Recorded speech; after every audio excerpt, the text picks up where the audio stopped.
It's Monday, September 29th, 2025. This is Ashton Ellett with another installment of the Senate Staff Oral History Project, sponsored by the Richard B. Russell Library at the University of Georgia. I'm here in Washington, D.C. with Mr. Tucker Shumack, originally from Albany, Georgia.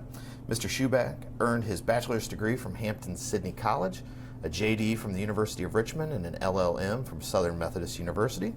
He spent several years working in the Senate, on the personal staff of Paul Coverdell and Johnny Isaacson, as well as with Olympia Snow and the Senate Committee on Small Business and Entrepreneurship.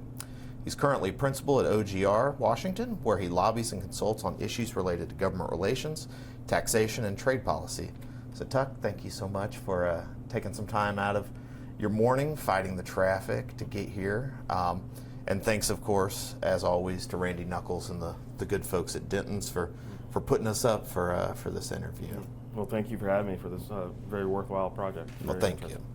So let's start at the beginning. Tell me a little bit about your childhood and upbringing. You grew up in Southwest Georgia. Yeah, I grew up in Sowega, as we call it. It was a great upbringing. Albany was a neat place to be in Southwest Georgia because, it was a small city, so it wasn't, we weren't necessarily completely out in the boondocks by ourselves, but we also weren't the most urban environment in the world. But so it was a good place to grow up. It really enjoyed my time there, and the friends over the years and so forth. But that being said, I had been there and I went to the same school from pre-kindergarten all the way through graduation.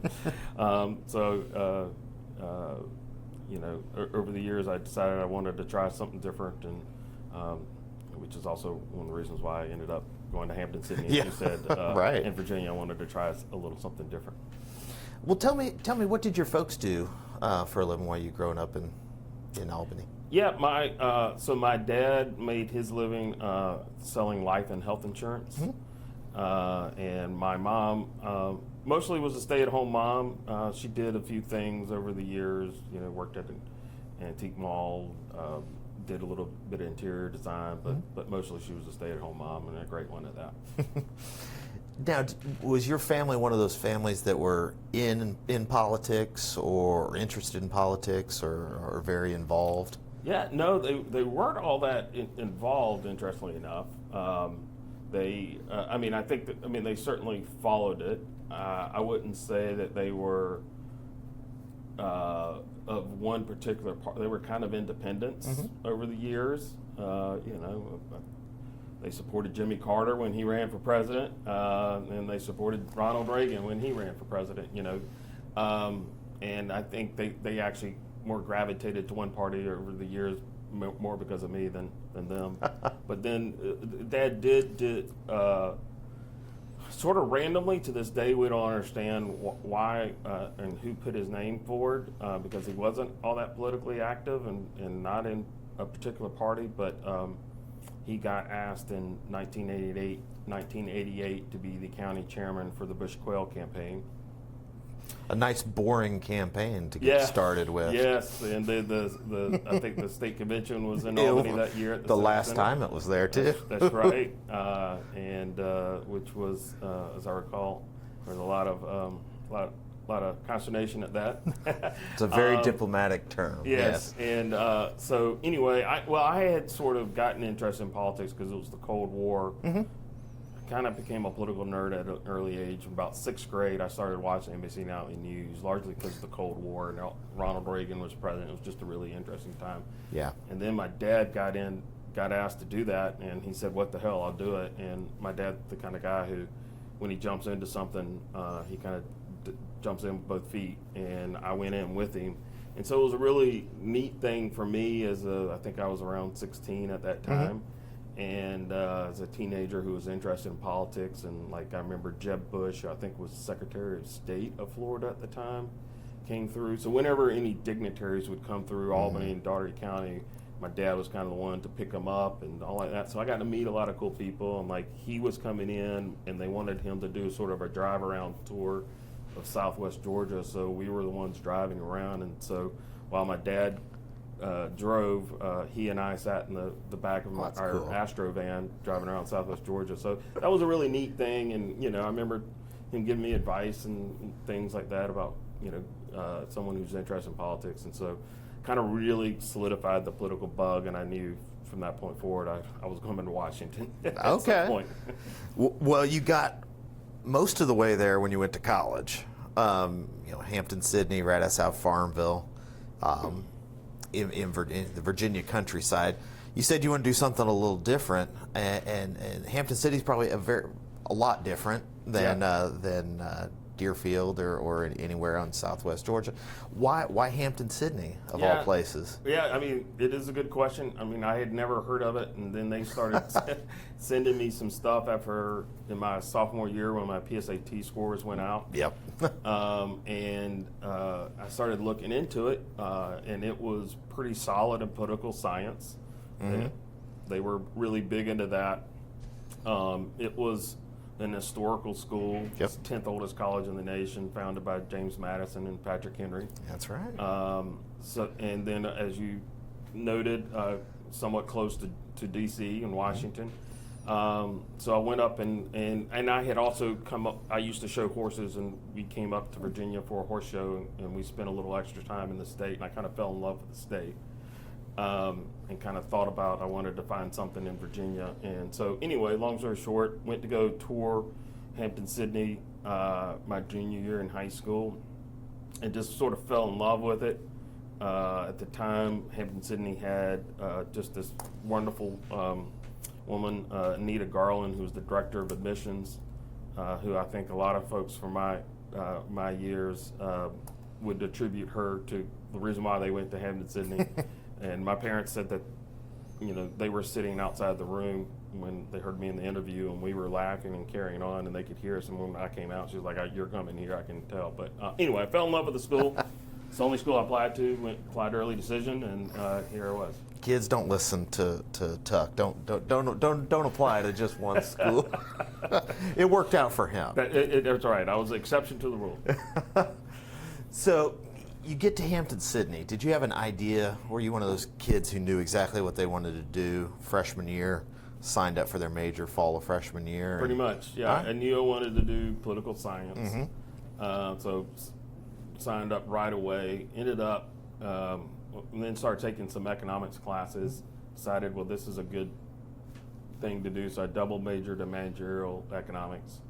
Sophomore year, took a couple of religion classes and really liked those, and contemplated seeing if I could do a triple major, but decided that was not going to leave I was not always the most studious student, so maybe that was a little too much given my study habits to do. But well, you mentioned the director of admissions. Were there any professors or faculty members who you recall left if you went to a small liberal arts college like I did?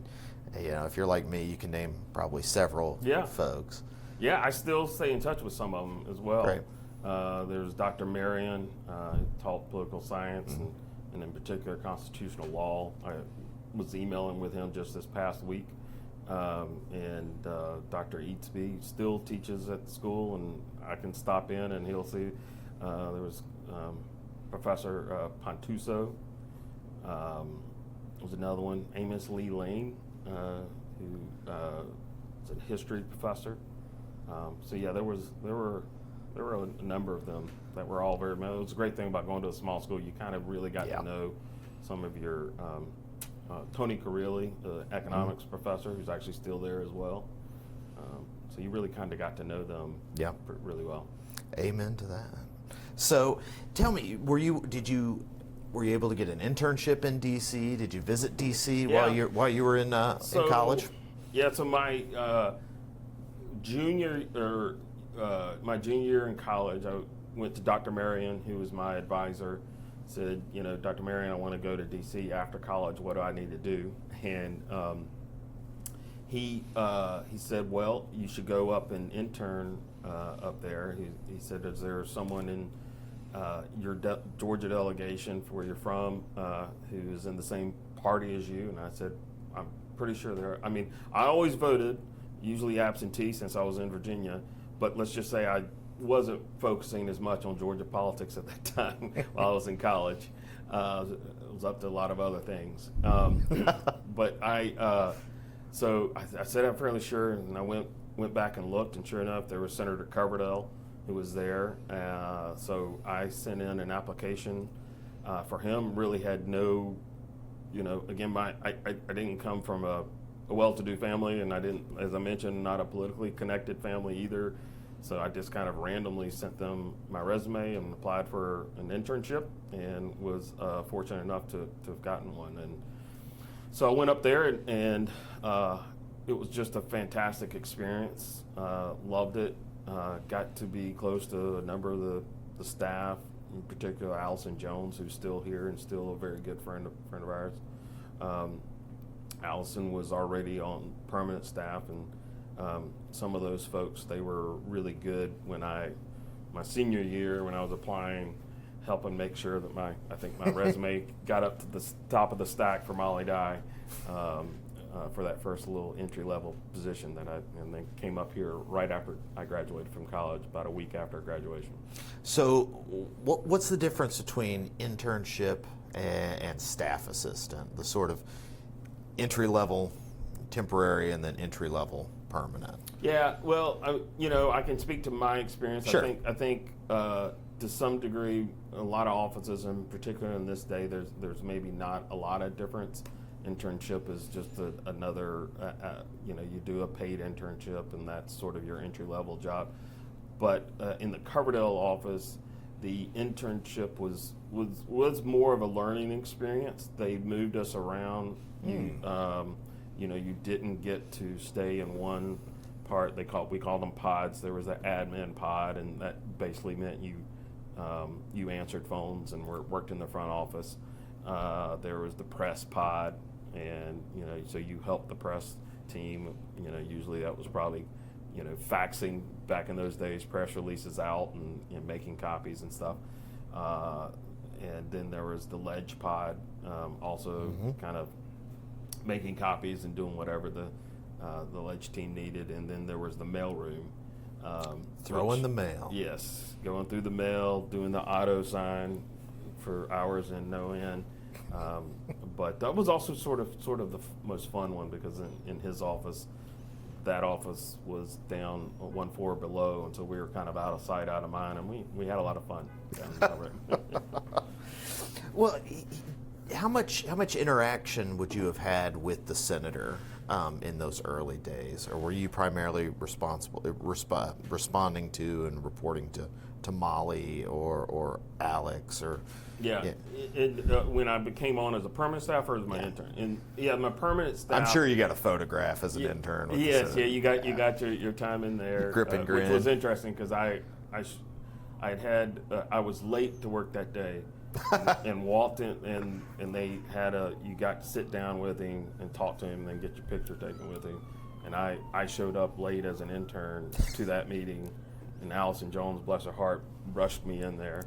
And I sat down, and he kind of looked up and just shook his head and sat down, and he was talking about term limits, which he was in favor of, and I proceeded to argue with him on that. So anyway, long story short, I don't know how I ended up getting a permanent job after I graduated, because I did everything I could do. Did your best not to. Right. But in the early days, I talked a lot more with Molly, because I started out as a staff assistant in the front office. Answering phones, and her being the administrative assistant at the time. We all sort of directly reported to her.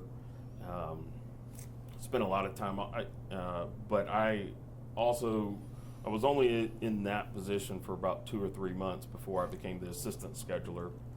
Okay. At which time I spent even more time with Molly, and a little more time with the senator, and also.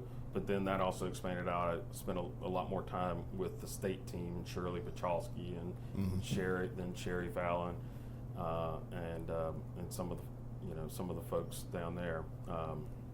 Did that mean you went back to Georgia? I didn't go back, not as assistant scheduler so much, and then I ultimately became scheduler, which then spent a lot more time with the senator then, and.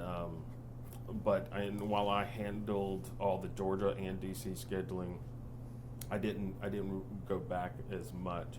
I did one time I went back was during his re-election campaign. Our Macon office was vacant, and it's not a great time to have a field office vacant. And so I went back and filled that role for about 3 or 4 months in Macon, Georgia. Not to put you on the spot, but which did you prefer, in-state sort of field work or the office, the personal staff office work? Well, I will say that field work was different and a lot of fun. I really enjoyed that. You got to go out and meet a lot of folks and got to engage a lot more. Given that I had moved into sort of the scheduling role, I was kind of buttonholed to my desk. Yeah. And not really, to be honest with you, while it was a great experience and opportunity, and I appreciate getting promoted up fairly quickly, it wasn't necessarily what I went to school for. And so going down to Georgia and getting to meet with folks and talk through issues and so forth, and just getting to drive through the pretty countryside, was a great experience. I enjoyed that. Do you recall who the director of field ops or the state director was? Eric. Well, it was split between Eric Tannenblatt and Sherry, and then Shirley. Okay. Yeah, it was sort of a triumvirate. It had a little bit of a different structure than most offices.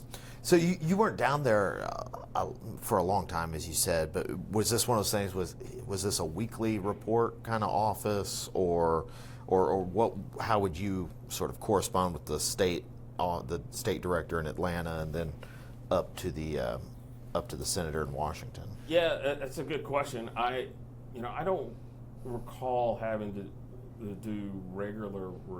I think we did do regular reports.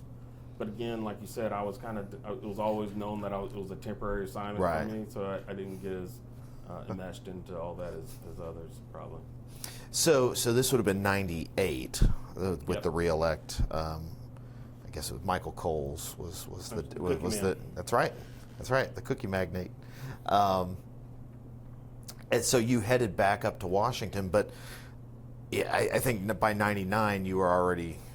You were leaving for law school, is that right? Yeah, I had made the decision, and like I said, I had sort of gotten on this administrative track.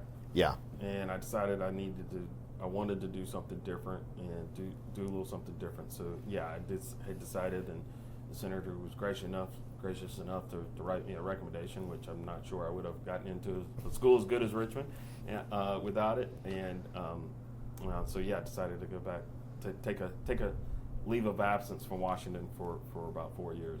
Well, not too far. You didn't put too much distance between yourself and Washington. Except for my 1 year at Dallas. That's right. Yeah. Dallas, Southern Methodist is a little ways away. So, while you were on Senator Coverdale's staff, you mentioned you worked really closely with Molly with scheduling the administrative team. So you weren't deeply involved in the legislative side. Yeah, well, you had to remain close to it. Okay. Right? Because one thing Coverdale was very particular about was his time. And he was a workaholic. He was, Coverdale Works was his 98, and it was a very apropos slogan, and a good one at that, and why he was as good of a senator as he was. It was not like I later worked for Senator Isaacson, who pretty much, if no one was in his office, you could pretty much walk in, right? It was a much different environment. You couldn't do that with Coverdale. Pretty much everyone, but for a couple people, needed to have time on the schedule. So, and I was also the keeper of all. He was big on paper, and because he worked, and when he went home at night, he was not one of the ones hanging out at Capitol Grill into the night. He and Molly went to dinner and covered what they needed to cover over dinner, and he went home and he worked. And so he wanted a lot of paper to go home and do that with. So so I worked a lot with the ledge team. I did at the very end, after I had made it known, after he got elected to re-elected in 98 and going into 99, he was really focused that that was a natural time for people like myself to try to move on to other things. And so he sort of wanted this permanent team there. And since I had made it known that I was going to, that year, apply to go to law school, or had already started applying to law school, he was because he was particular about his time, he wanted to have his scheduling team set. So there was a period of time I did move over the last few months and worked in the ledge team with them, and on a few issues and helped them out. Would that have been Alex's No, team? well, Alex had created a really cool. He was kind of a free roving, The rover. Yes, he was a rover and was doing kind of special projects, kind of things that the senator tasked him with, because he was probably one of his most valued aides. Morris Goff was the LD at the time. So you've already sort of described, I think, in broad strokes, Senator Coverdell, his personality. Describe that personality, maybe if you can dive a little deeper into his personality and then his sort of the way he ran. What was he like? What was he like as a person and as a boss, I suppose? Yeah, he was, as a person, extremely nice and gracious.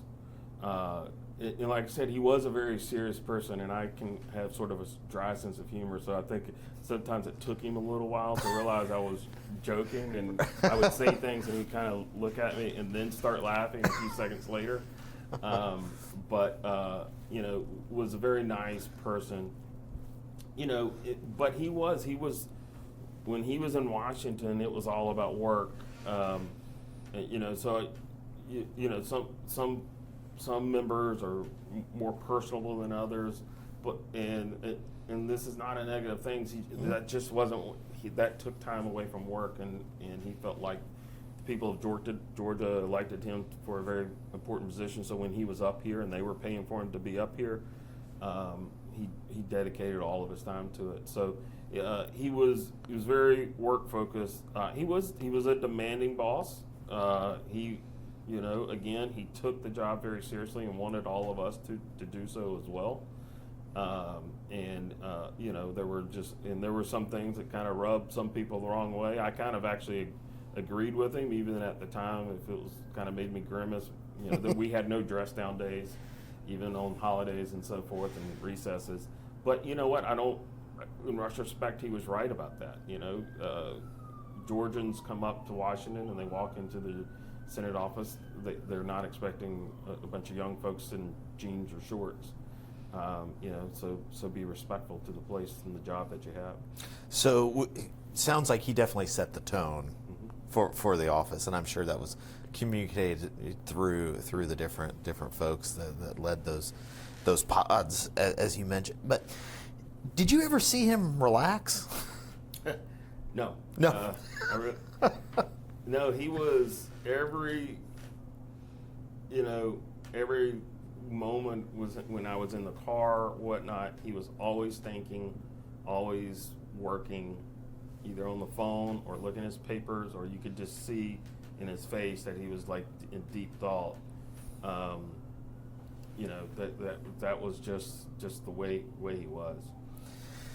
So, when did you find out that Senator Coverdell was sick or had passed away? So this would have been July 2000, summer of 2000. Yeah, I was in law school, so I had just left the prior fall, so I wasn't here. But I don't recall if I heard about it in the news, or I want to say, Allison or someone from the office, shot me a note, an email, or and let me know that he was not doing well. What sort of, you've described the experiences, and especially what he had meant for your professional development. What were the emotions that you felt when the news came that he had? It was like a ton of bricks, because like you said, I mean, he did do a lot, and there were a lot of things that I can attribute to my first job off the Hill because of him. And he had this rule that you everyone got a call within 48 hours, or a response, not a call, but a response. It could, whether by email or whatnot, letter, call. They got a response, even if you didn't have an answer for them, just to acknowledge it. And I have tried to live by that the rest of it. And I recall my first job interview my first job that I ended up taking when I went in to interview with them. And I didn't really know the firm that I ended up going to. At the time, it was just sort of random. They reached out to me, and I went in to talk to them, and I mentioned this 48-hour rule that Coverdell had, and they were like, "Yeah, I remember one time we reached out to you, or I reached out. One of the partners there is like, I reached out to you, and you had no way of knowing who I was or why I was calling, or our client or anything like that, and I didn't think I would get a call back, and because that's the way too many Hill staff are." But you called back that same day. So anyway, I was like, that was a thank you, Coverdell. But so yeah, it was really hard because I did get to know him, being a scheduler, and he was sort of the first person who really kind of taught me what it was to be a professional. Right, I had never worked in a professional environment until working in his office, and so seeing how he went about things and how seriously he took things really meant a lot. So it was really hard, and I remember being at his funeral, and was never much of a crier, and was there with went and sat with another guy who I started out with in the front office, Matt Williams, who was also from Southwest Georgia, from Thomasville. Went to a rival high school of mine, and we still give each other hell about that. But and Matt sort of, if you knew Matt, he's always had this very tough veneer, but it wasn't veneer. And he and I are sitting next to each other, and all of a sudden I could feel it, and I'm thinking, I can't let him see me cry. And next thing I know, he hands, like without even looking at me, just hands me a tissue, and that was it. It was a really hard experience. Just seeing how all the people from various ideologies, various parts of the state, various, and folks coming down from Washington, that's a really emotional thing to see. How much he meant to people. I can still remember Governor Barnes talking about, obviously this was years and years later when I was, talking to him, and about you can't think of two folks who are more different in their style and demeanor than Roy Barnes and Paul Coverdell. That's right. But they sat together in the state senate and worked together. And I think Governor Barnes gave the eulogy, or at least one of them, at the funeral. And to this day talks about how much Paul Coverdell meant to him and his friendship. But again, talk about politics and strange bedfellows. Those two folks were not alike at all. No. But maybe there's a lesson in there for these days. I don't know. But before we move on to your time, coming back to Capitol Hill, the Potomac fever was dormant for a while. What do you think Senator Coverdell's legacy, for those who remember him or should remember him, what should they remember him for? His you talk about lessons today, being respectful and thankful of the office that you hold. Is I think one, his dogged determination, setting goals, policy goals, political goals, and set the goals, then think about how you get there. But he was also, even though that would lead you to think he was dogmatic, which he was not. And he sort of recognized, kind of like Bob Dole used to, like, let's get 98% now, and we'll go for the other 2%, which means he would work with a lot of folks across the aisle and of different, people who were totally unlike him, and he worked with Democrats. I remember he and Senator Torricelli worked a great deal on tax issues, and he would find ways to work. I remember he and Senator Lieberman also worked a great deal together. He was a thorn quite often in the side of the Clinton administration, but at the end of the day, he would find ways to work with them to accomplish goals that would meet, their mutual ends. That's the other thing is set your goals, and you don't have to be so dogmatic to achieve them. Over time, you will achieve them if you keep your eyes on them, but be willing to inch your way there. Well, I think that's such a good point about, on the policy side, the Senator Coverdell, but, he was also one of the, if not the leading architect of the Georgia Republican Party, the modern Georgia Republican Party, the party of Mac Mattingly and Newt Gingrich and Fred Cooper and Bob Irvin, all those guys and he was just somebody who, he was a real architect when it came to putting together people and systems. And talk about not being dogmatic. You go to look at the '92 election, working with Tom Perdue and working well with the Christian right, which, you mentioned 1988 earlier. That was not necessarily a guarantee, especially after, it would have been Bob Barr and John Knox from Waycross in the '92 primary. But Coverdell, that was sort of his modus operandi was to do those two things, policy-wise and politics. And this is no shade on anybody else. He probably did it better than anyone. My 2 cents, anyway. Yeah. So, tell me about you. Actually started in Johnny's house office first. That's correct. Yeah. So you went down to the house or across to the house. So it depends on. Folks have different perspectives on that. Well, I won't say more than other than I will confess to being a little bit of a Senate snob. So I guess what happened there was when I graduated with my JD, the year before I graduated was a hot market for young lawyers. Problem was they actually there was a bidding war.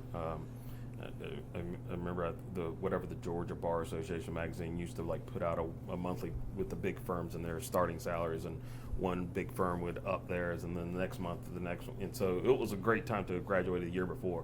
Problem was that they oversubscribed, and so it was a really bad market. And I had a few offers and things, but it was like doing in small towns in Virginia that I didn't really care to be in, and not doing things I wanted to do. And so anyway, I said, well, maybe I should buy another year, and maybe the market will be better for young lawyers. And so went and the classes I took in tax I really enjoyed, and everyone else hated and avoided. And so I was like, well, maybe I should pursue that. And so I decided to go get my LLM. It was still somewhat of a bad market, was kind of in the same spot exploring things, but the offers I were getting were doing things I didn't want to necessarily do. And so I went back to my parents' house for a couple of weeks just to sort of sort through things and figure out things. And while I was there, I happened to come across my old Trapper Keeper from high school. Trapper Keeper, yes. and that had an Isaacson for Governor sticker on it. 1990. That's right. And so I thought to myself, I was like, well, when I was working for Coverdell, Heath Garrett was his chief of staff, and I wonder if he's still there. And Heath was a year or two ahead of me in high school, and we played on the football team together, and also I knew Heath from home. So I looked it up, and sure enough, Heath was still there. And so I called him up, and he was like, well, what are you doing? I was like, well, I'm trying to figure that out. I just finished law school. And he goes, well, can you start next week? So anyway, they had a need. They had somewhat of a young staff, and most everyone was either from Atlanta or not from Georgia. So I kind of filled another bucket that was from South Georgia, and had a little experience statewide, having worked for Coverdell and being a scheduler. I kind of knew who everyone was in the state and what kind of made different parts of the state tick. So anyway, I went on, came on to work for Johnny in his House office. Okay, so yeah, setting aside largely because I knew he was running for Senate. So you weren't there long, but describe briefly the differences between that House office and the Senate office, apart from obviously one covers the entire state and one covers Metro Atlanta. Right. Yeah, and so because one covers the whole state and one just a limited population center. I mean, the offices are bigger. That's one, both in just sheer square footage and the number of people. Yeah. Staffs tend to be younger, and the other part about it, and the reason why I say I'm a Senate staff is just it's at the time Johnny, while he was a great valued member of the House, he was not a committee chairman. He was not in House leadership, and the one thing I kind of found was, when I worked for Coverdell before he got into leadership, and before he wasn't a committee chairman, even though he was not in leadership and not a committee chairman, he had influence, and the office had sway. And what I found over in the House when you're in rank and file is really you show up for work, you find out what your committee chairman wants to do and what the speaker wants to do, and you kind of go do it and you go home. To me, there's just not a lot of game into it. It's a turnkey operation. Right, basically. Pretty much, yeah. I mean, yeah, there's a little bit of work that members get to do within their committees that they're on and so forth, but I just felt like there was a lot less influence you had, and then when you go all the way down to the staff level, that you really didn't have as much influence as I feel like Senate staffers get to enjoy. Sure. So you knew that the campaign was on. I'm trying to think. So this would have been the 04. I don't even recall if there was much of a primary.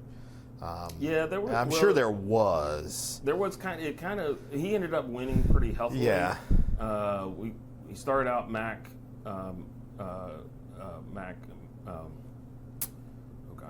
am I blanking on his name? Who was on the Ways and Means Committee? Matt Collins. Matt Collins, yes. Sorry, Matt Collins was a real threat, but he kind of sort of fell to the wayside. And then after he did, Herman Cain kind of started rising, and particularly in southeast Georgia in the Savannah area, and a little bit North Georgia. So I think we felt confident the whole time, but it was serious enough that we had to take it serious. I mean, this is well before the 999 days. That's right. If he had had that, it'd been a real race. Yes. So then Denise Majette in the general election, but this was 04. So as you said, it was once you got through the primary. Yes. Obviously nothing was for certain. But so tell me about the transition from the House to the Senate. What was it like to pick up and move back over to the other side of Capitol Hill? Yeah, that was a pretty neat experience because the House is pretty stark. They always make fun of the Senate for being at a slow pace, and it is really true, right? Everything the House does is much faster than the Senate.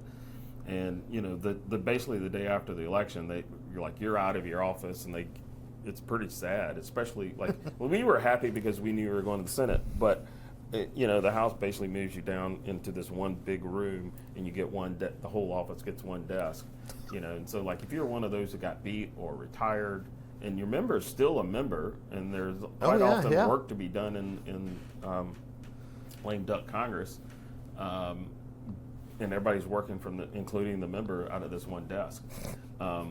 So that was pretty stark. And then they moved the Senate. Eventually, you get within a couple of weeks, you get one room down in the basement. We got one room in the basement of Dirksen, which happened to be across the hall from Barack Obama, just newly elected. That's right. From Illinois. That was kind of neat memories of seeing him as a young, newly elected senator-elect coming in. And then eventually they moved us into a trailer in the middle of the Russell courtyard, which actually was probably my best seating assignment my entire years in the Senate, 8+ years in the Senate, because I actually got seated by a window. It's the first time that had happened in any of them. So anyway, it was a pretty neat time being there as part of an office, getting up and running. I mean, given that Johnny had been 2.5 terms, I think, over in the House, he and his senior staff kind of knew what they were doing. So it wasn't that as big of a transition for even like a governor or someone coming up from the state, and especially those who weren't, sort of political novices. So it wasn't, but it was a pretty neat thing, because as I said, a senator comes with a certain amount of cachet, and then I did just about every issue under the sun for Johnny at some point, and two of the main roles I held were in defense and foreign affairs for him when I first started. So that was a pretty neat thing, because we had ambassadors and so forth coming by, generals coming by to see, even though he wasn't on armed services, for instance. So that was one thing that was pretty interesting, to see the folks who just wanted to come in and see him very early on. Was pretty neat. But so yeah, it was an exciting time. Very different than I came into the Coverdale role, and Coverdale was 95, so he was well into his first term by the time there. So it was a well settled office. So it was pretty neat being there at the start. You mentioned Heath, and I will say one just funny story, because I was the only one initially that had Senate experience. And I remember when he was picking his office, which is a much slower process in the Senate than the House, he had an option in the Hart building, the Dirksen building, and the Russell building. And so he called me in and kind of walked me through the choices he had. And he said, "What do you think, Tuck?" And I was like, "Well, the Hart building generally, and it's kind of contemporary and all, but it's generally got the most functional space, the most space is kind of is a good place to be. Dirksen's probably the next. You have the best space. Again, not the most beautiful building in the world, but and the Russell building is really pretty, but it is not very functional space. It's old. It's old. Basically, everyone just gets thrown into a mosh pit in a couple of different rooms, and I would. That's kind of how I would view it, and kind of rank them in priority. And he looked at me and he said, "Well, Tucker, the Russell Building's named after Georgia senator, right?" And I said, "Yes, sir." And he goes, "Have you seen the senator's office in the Russell Building?" I was like, "Yes, they are. They're quite beautiful." He goes, "Well, then why are you recommending anything else?" And I was like, "Well, were you looking for me to affirm your thoughts, or you?" But anyway. So you wound up in the Russell Building. We ended up in the Russell Building, which is where I worked for all three members. Okay. Yeah, so you've come to appreciate the Beaux Art aesthetic of the old Senate office building. So you mentioned Heath on staff. Would Chris had already been? Would he have been on staff? Yeah. So Chris was our campaign manager during the campaign. That's right. Mm-hmm. And so after the campaign, he came up to be. I think he remained chief of staff initially, I think Chris was and then deputy. Chris was deputy chief. Yep. Yeah. Okay. And then your ledge director would have been. So we changed sort of the setup over there. Okay. In the Senate side, so we kind of there was Glee Smith, who'd been our LD in the House office. She was still sort of like the senior legislative person, but it was kind of more of an LD by committee between her and Chris and Joan, who was our communications person. I think you touched on this earlier, but what were the key differences between Senator Isaacson and Senator Coverdell as sort of a Personally, they are, much different people. Johnny, there couldn't be a more warm. Johnny's like your grandfather, just like, he would do anything for you. He actually helped me propose to my wife, like literally walked, and did this after I told him I was leaving him to go work for another senator. Walked us, because in those days you had to have a member of Congress go with you if you wanted to go to the top of the dome of the Capitol, and I had always dreamed of proposing there. And so Johnny walked the 300 and something steps up there with us so that I could do that. So just that couldn't be a nicer person in the world. He was also very intuitive, very extremely smart, but I think people who didn't know him well, it kind of took them by surprise because he's not. He didn't ever let on to how smart he is. He was more of a listener. He wasn't he wasn't one who wanted to pound his chest and show you how smart he was. No. He was actually much too deferential for that. But he was extremely smart, which also meant sometimes he didn't really need to be staffed and didn't really care to be staffed. He preferred to go to the hearing, and rather than having a memo from me, which I would give him, but he wouldn't probably look at it most of the time. And he would prefer me just to walk with him on the way there and what is this about? And I would say, well, Johnny, it's about this. Huh, what should I say? And I was like, well, Johnny, you should say X, Y, and Z. Great, thanks. And then he would actually sit there and listen to the testimony and think about what he wanted to say himself. So there was a lot of difference. Coverdell wanted a lot more, I call it pre-work, for lack of a better term, advanced work in things, and Johnny just operated a lot differently. How does that make you feel as a staffer? That you have this job and you put in this work, and is that just something you just came to expect, that you may just be sort of brushed off or yeah, I mean maybe I got the wrong impression. He didn't Sure. He didn't really brush you off, and he did, he needed you to keep it. I mean, there's no way he can keep up to date with everything. Right. He just didn't require as much work. I see. And as other members might, he didn't.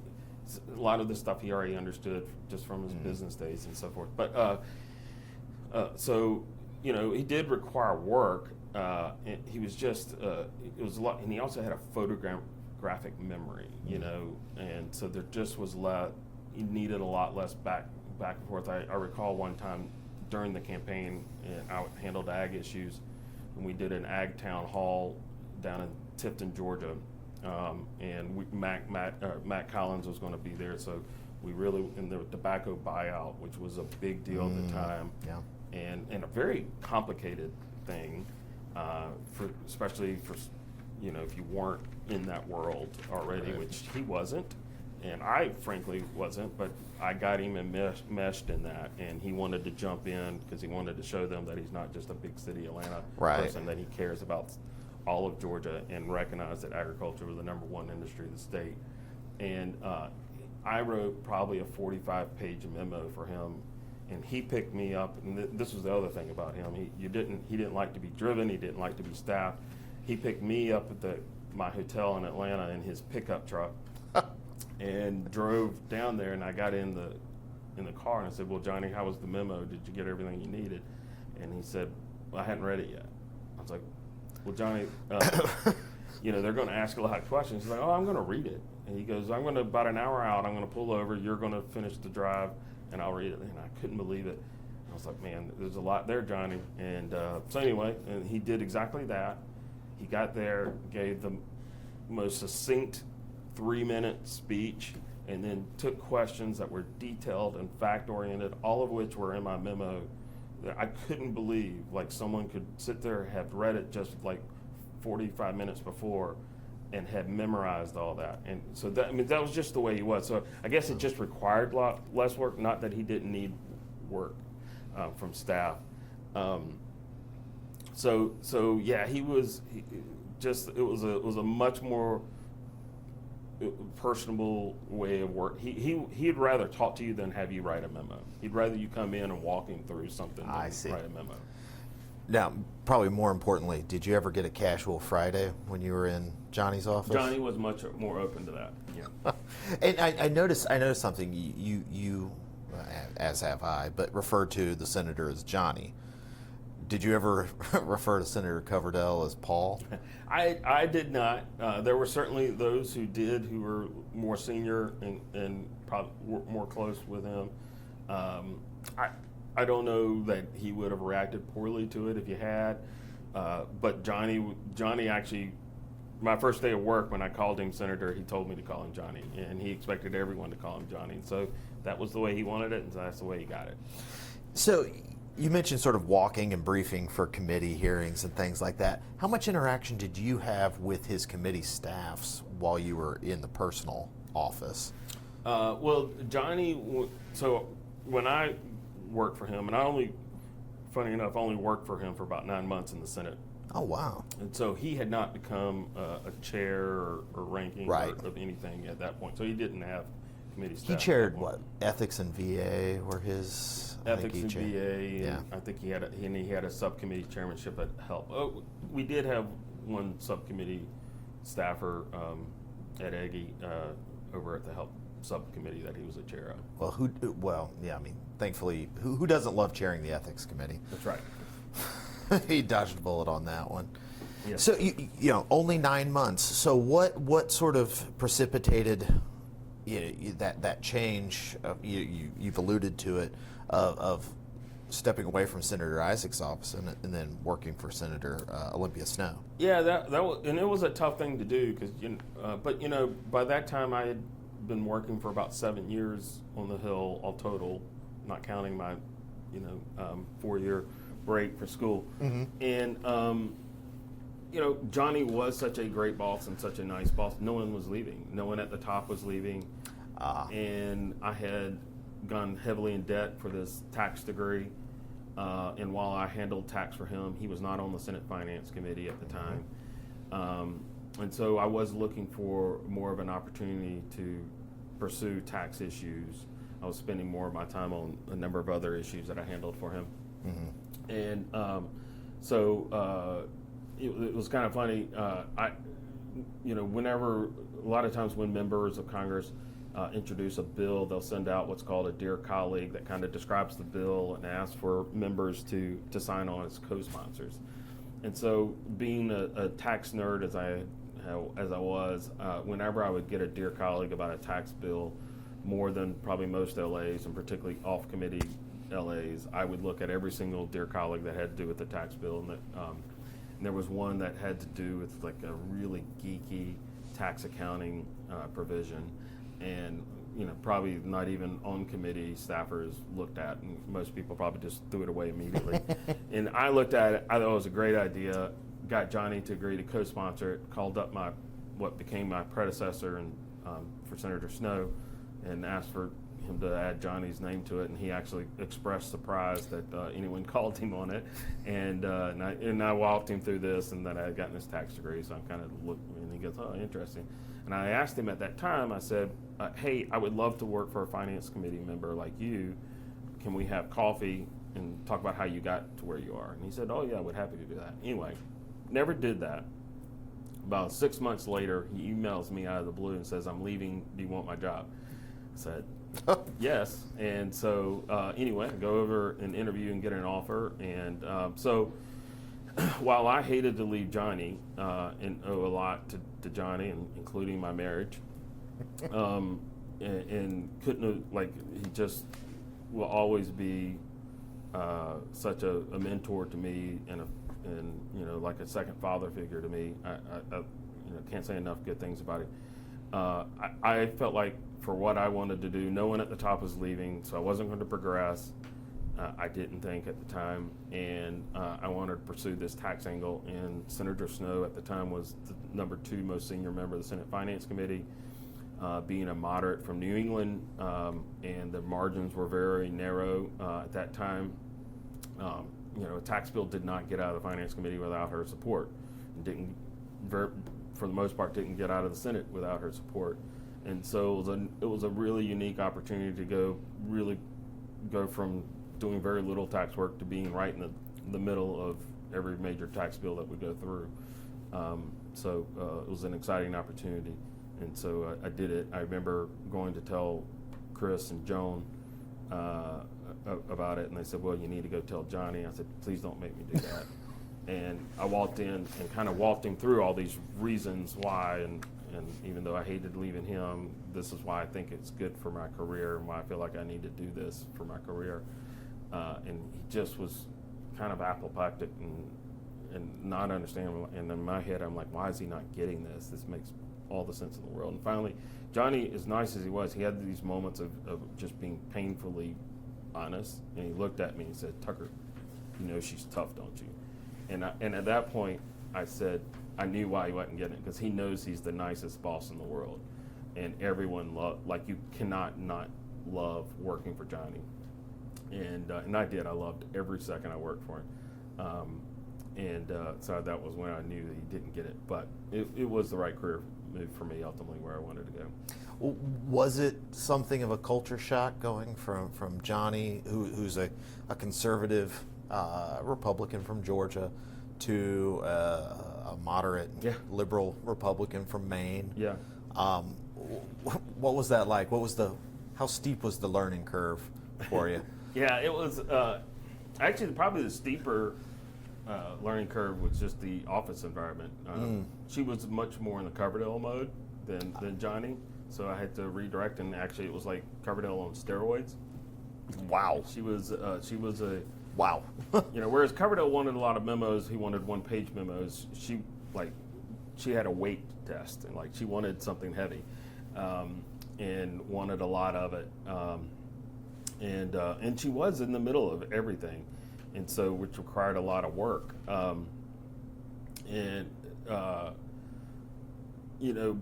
yes, the politics was much different, and that was a big learning curve. But that was also, I always say that I never regret a day I worked for her. As tough as some of the days were, I never regretted the day I worked for her, because she made me, working for her made me a much better professional, a much better thinker. Because working for Johnny and Senator Coverdale, they were going to do what I recommended, because we kind of already agreed for the most part, right? There wasn't a lot of daylight between the way I think and the way they thought. There was a lot of daylight between the way she and I think. And how do you mean? Is it that you come from a more conservative background? Yeah, fiscal conservative background, okay. And I handled fiscal issues for her. And she would say she's fiscally conservative as well. Sure.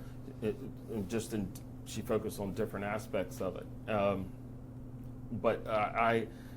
that was.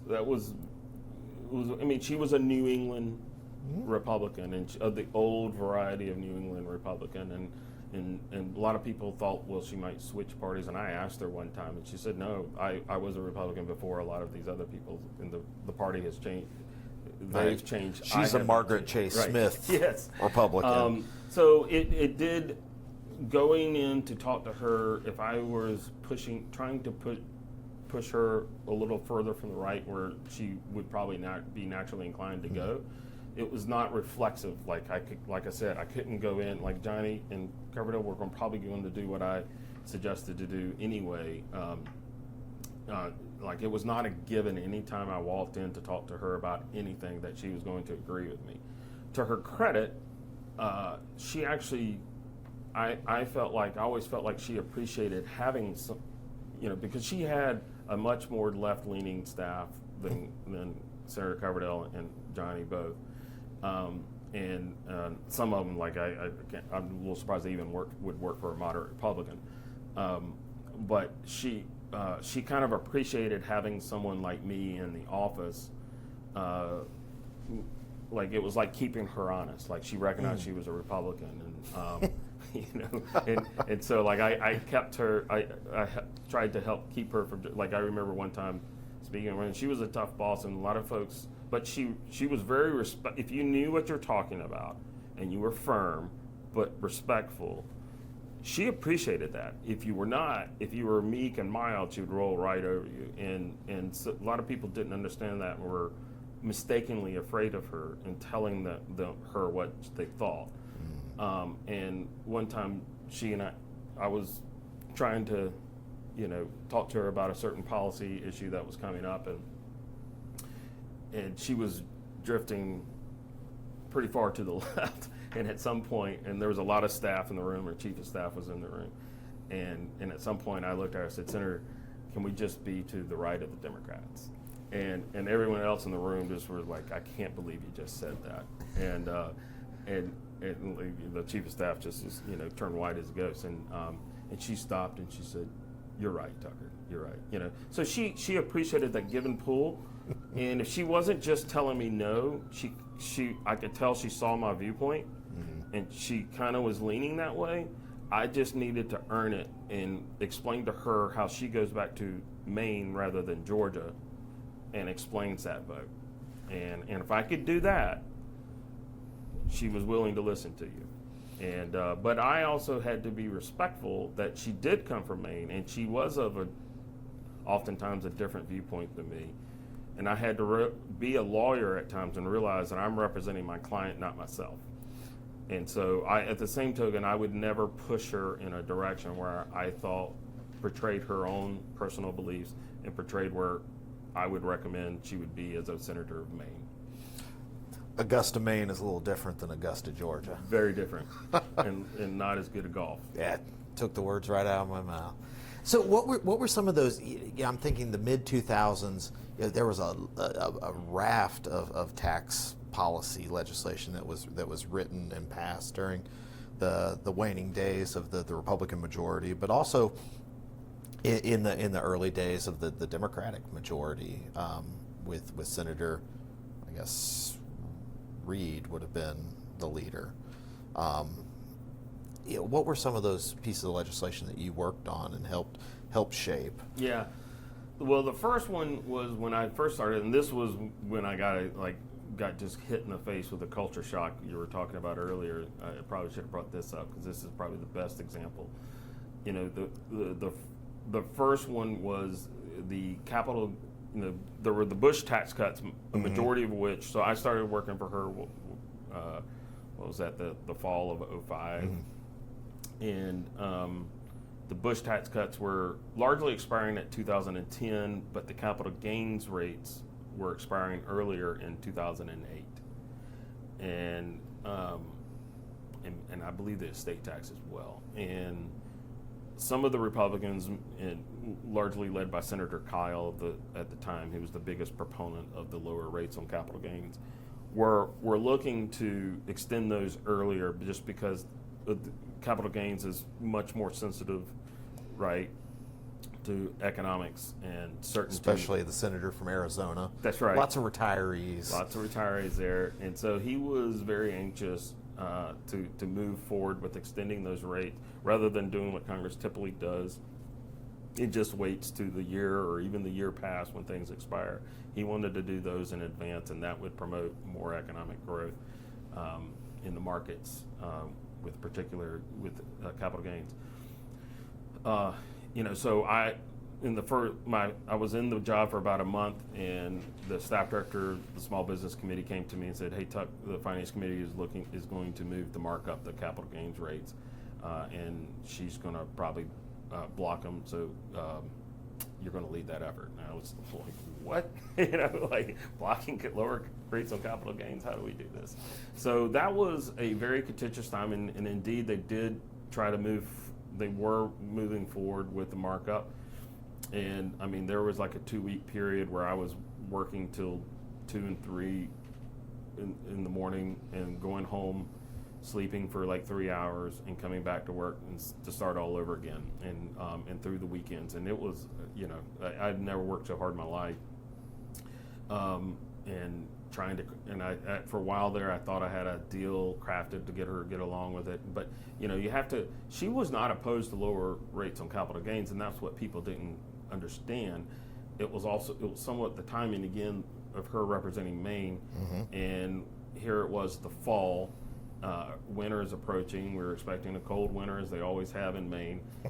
So LIHEAP funding, it is not as well. I mean, people think of Kennebunkport, but the rest of the Maine is not like Kennebunkport, and it's potatoes, blueberries, and moose. That's right, and it's very rural, and it's not as wealthy as people think. So LIHEAP funding, which provides home heating and oil assistance to lower income folks, is a big deal to her. And the Bush administration, frankly, had kind of screwed her on some LIHEAP funding, and so she was not happy. And her word to me, which I had how was I to respond to it, was like, how do I go home to Maine and say I'm extending capital gains rates that primarily benefit the wealthy in advance of their even expiring, and I can't help them heat their homes? I said, fair point. So anyway, that was the early extension of those was probably the first one. The next, probably the next one that was fairly significant, very significant, was the TARP bill during the financial crisis in fall of 2008. Well, in between those two, the Democrats took the majority. Yep. How did that affect your work with the committee? Yeah, that was the great thing, and also one of the reasons why I never regret a day I worked for her was, because of who she was, and their margins were narrow, and they generally had one or two that were problematic on their side, and so they would often, again with the diplomatic. That's right, and so they would oftentimes try to pull Snow along to buy themselves a little insurance policy on their side. So one, it was great in the sense that it didn't matter who was in the majority. Working for her, felt like I was at the center of things either way, and just both sides were coming to us to trying to keep her on their side of the fence. So I got a lot of things just as much accomplished on her behalf in tax bills with them in the majority as we did in the minority, as when Republicans were in the majority, largely because of that, and had an effect on some of their bills. I remember one time they were wanting to, we've all, if you follow Congress really closely, unfortunately we're using reconciliation as a vehicle to accomplish major legislation now, which sort of means that you're doing things on partisan means alone, and not a big fan of that way. But anyway, so they needed to pass a budget resolution. They were having problems. I'm blanking on his name, but a Democratic senator from Indiana, Joe Donnelly. No, not Joe Donnelly. He would have come in. Dan. I'm blanking on his name. Anyway, he was a senator. He ended up losing his reelection, but was trying to prove his conservative bona fide, so he was not going to support the Democratic budget resolution, so they needed one more vote. And so remember Kent Conrad, who was the budget chairman for the Democrats, was calling her, having her in her office, and so I was doing a lot of work. And I remember the last meeting I had with her before she gave her, at first I was obviously trying to keep her on the Republican side, and you just don't support the budget resolution of another party. And after a while, they were promising her a lot of things, and I could tell I was starting to lose her. And so how do I mitigate? What can we do to keep this balanced? Because if anything, she never wanted things to become too partisan. And so I told her, I advised her, like, look, you're for bipartisanship, and if you vote for the budget, you can vote for the budget resolution, but you should, one idea for you to consider is to condition your vote on there not being a reconciliation instruction, because reconciliation instruction does away with bipartisanship, and if they have all the votes without you, you won't even have a part of that process. And she agreed with that. And that was her. She went. I remember her going over to Kent Conrad's office and told him, "I'll be with you, but you can't, as long as there's not a reconciliation." And I remember getting a call from his staff director of the budget committee, very angry call, like, "I heard you're the one who advised her." And I said, "Well, tell me how I'm wrong."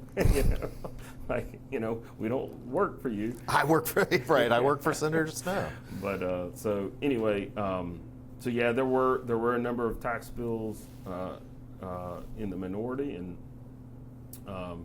we used to do a lot more tax bills back in those days, even in the committee, and they were bipartisan bills. We would mark up probably at least once a quarter. It might be an energy tax bill, an education tax bill, a health tax bill, and ultimately those things got a lot of those things got done at the end of the year tax extender bill, and some of the policies we passed in those bipartisan bills would get folded into that. Hey, one of the I think some of these interviews should come with a disclaimer that says this staffer worked during the days of regular order. Right. So I mean, we have these conversations about committee work and how little gets done in committees anymore, and it's primarily at the leadership level. But you and we can talk about that. But you mentioned TARP, just because that's such a huge historic bill. As a tax guy, as a policy guy, what were those weeks and months like towards the end of 2008 between September, December? It was probably the most frightened I've ever been, to be honest with you. I don't think the American public in general quite recognizes how close we were to fiscal calamity. And I remember at one point leading up to the TARP bill, and look, it was on both sides. People are like, "You all are talking about flooding a lot of money that we don't have into the system," and so there was a lot of consternation about what the administration at the time was proposing. And I remember they had the Treasury Secretary, Hank Paulson, and the Federal Reserve Chairman, Ben Bernanke, wanted to have a meeting over in the Capitol with the Senate Finance Committee, bipartisan meeting with all the Finance Committee members. And so it was going to be a member-level meeting, and only each member could only bring one staff. And so I was fortunate enough to be that staff person over in that, this really nice ornate room over in the Capitol. And I just remember walking in the room and immediately feeling the sense of gravity and weight of the moment. And you could literally see the fear on both the Treasury Secretary and the Fed Chairman's face. And they began expressing it and telling it, walking the members through, and they confessed. They're like, "We recognize that in normal times we would never propose the policies that we're proposing right now. We're just telling you that the moment requires it, extraordinary measures, and that if we do nothing, if we do nothing, the bond markets will." And this was sort of the first time I had ever really become attuned to bond markets. And I don't think most people do not want to be attuned to. No, and the seriousness that they have over our economy, the weight they have over our economy, and the way they explained it is, if we do nothing and the bond markets collapse because they lose confidence of where we're heading, and they're like, we're heading in a bad direction. I think Lehman Brothers had already gone under, and there were several other major businesses that were on the cusp of going under. And if we do nothing, the bond markets will lose confidence. And when that happens, it's not a gradual progression of a recession. It is like turning the lights on and off of the economy. And that was how drastic they described it. And so anyway, that was, I think, a very moving moment for the members of the Finance Committee on all sides. And so that was an interesting thing to watch. And if people recall, it failed on the first time. And I remember sitting at my desk and I put on my computer screen the stock market and watching, you could, as the vote was happening and it was clear that the vote was going to fail.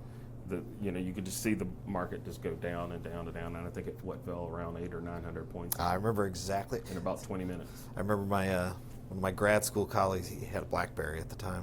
That tells you, sort of dates this. Yes. He pointed. I remember sitting in a modern American history colloquium and just looking at that and saying, "I'm really glad I'm in grad school." Right. Right. That was, you talk about the bond market. That was the first time I learned what commercial paper was. Yeah. And anybody who's not in that industry should never know what commercial Right. paper is, because you should never have to know what commercial Right. paper was.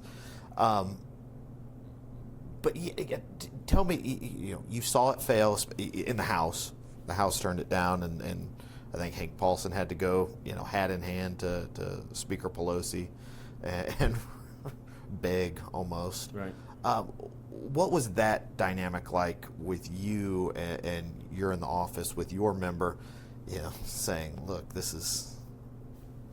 Not that you had to explain the gravity of the situation to her. Yeah. But what was the reaction like? She and I were pretty simpatico on that. We both agreed that something had to be happening, and her reaction was like, "Do they not get it? Do they not recognize this is we're beyond playing politics here?"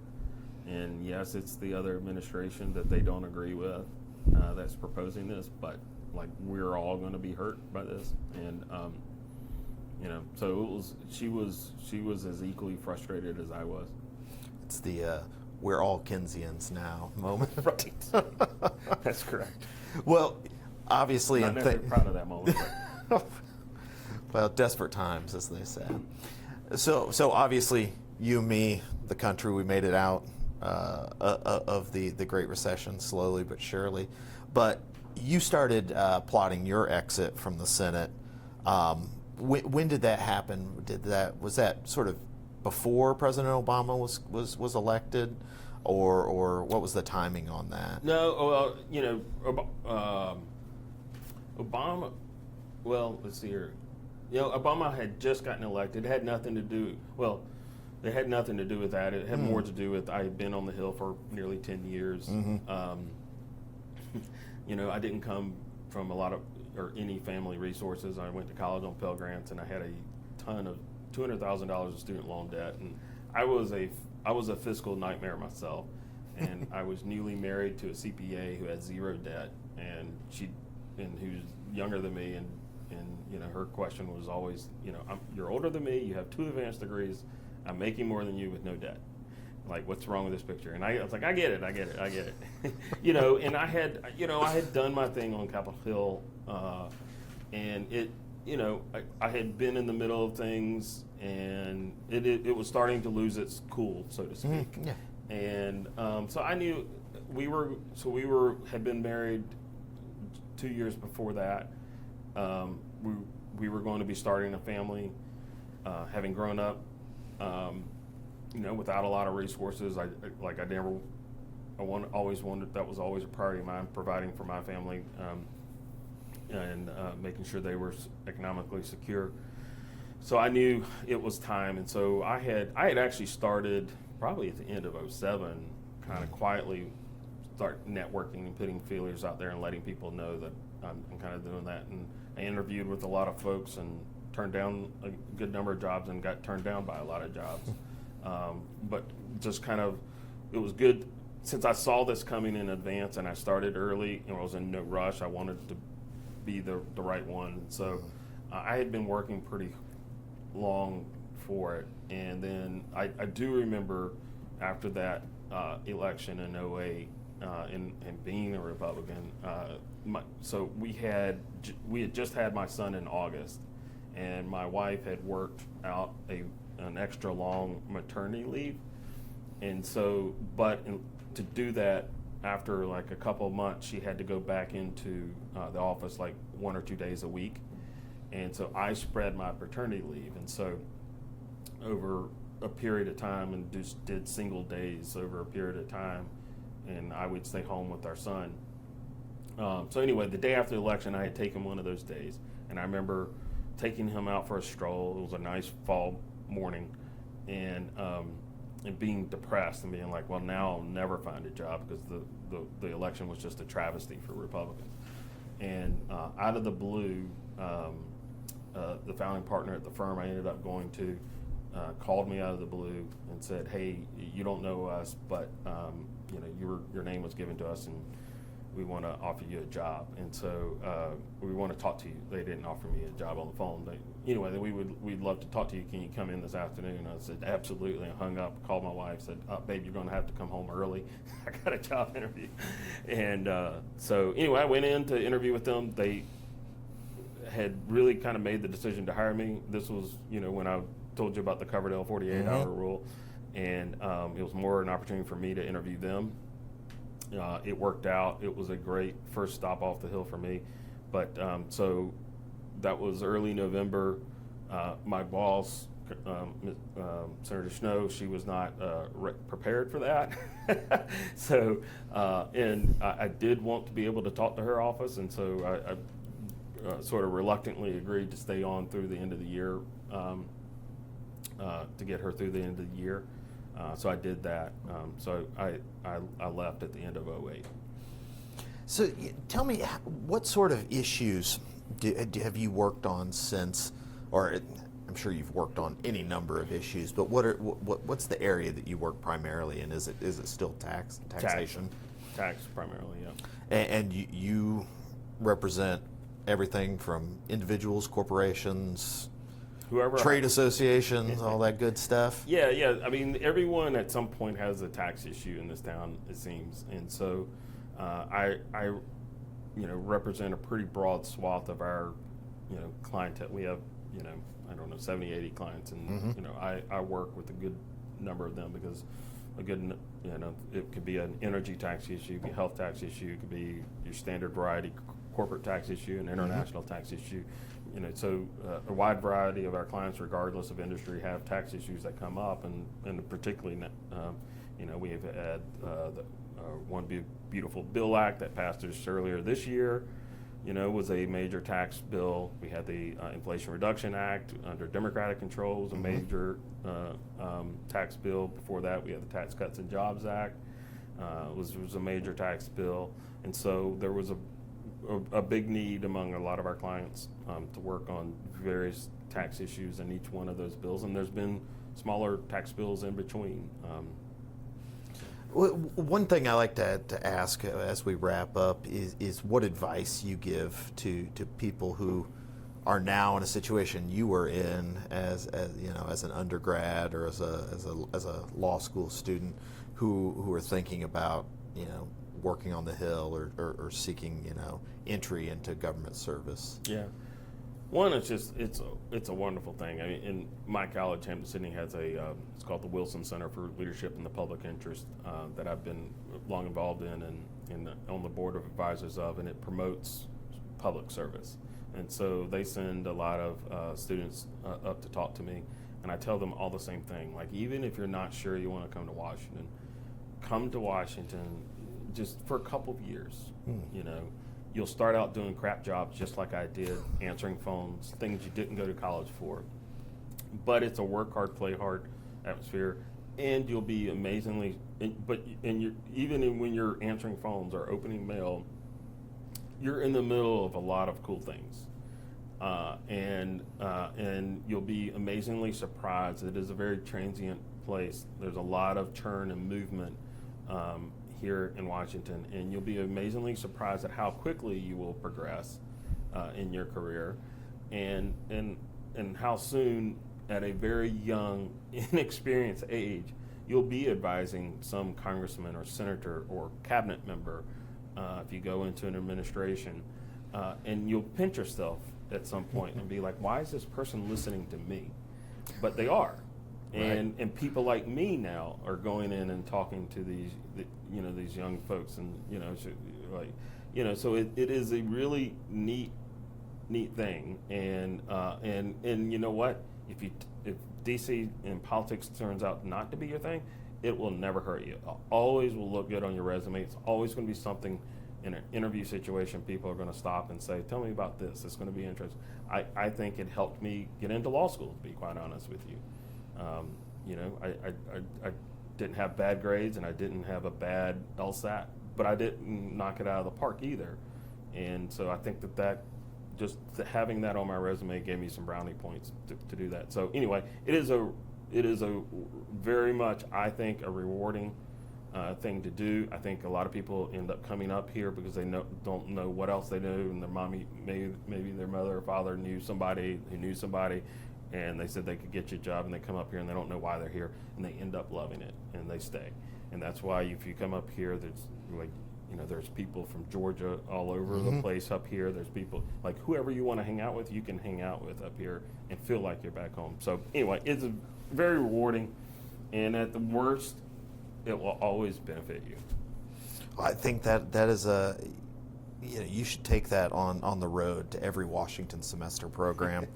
I'll have to talk to Don and set you up at Delta Hall with that sort of spiel. Yeah, I would love it. I talk to a lot of students. I'm talking to Colorado College in a couple of weeks. Well, might as well put UGA on the list. Happy to do it. Well, Tuck, thank you so much on behalf of the Richard B. Russell Library, the Russell Foundation, everybody. Thank you so much for taking the time to go down this trip down memory lane with us. No, it was a lot of fun, and thank you for doing it, and thank you for all your work on it. Well, I appreciate that.